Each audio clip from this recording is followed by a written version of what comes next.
Салем. На казахском языке цвета имеют интересные переводы, когда сочетаются с отдельными словами. Сары все мы знаем, что желтый. Саруаем, то будет сильное переживание. Саруаем гасалумба, не переживай так сильно. Саруаем гасалумба. А кызыл красный, кып-кызыл махаббат, индийская любовь. Кып-кызыл махаббат. Кып-кызыл шығын, большой расход.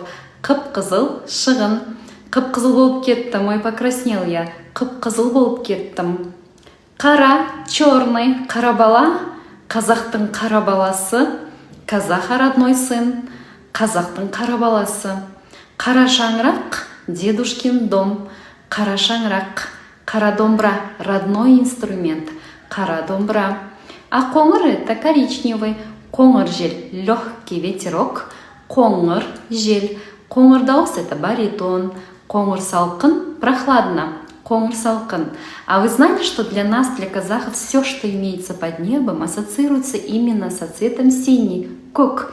Именно поэтому мы говорим көк жайлау, көк шөп, көк шай, көксөк, көкөніс, көк алма, көгөрік. Солай достар, біліп жүрейік.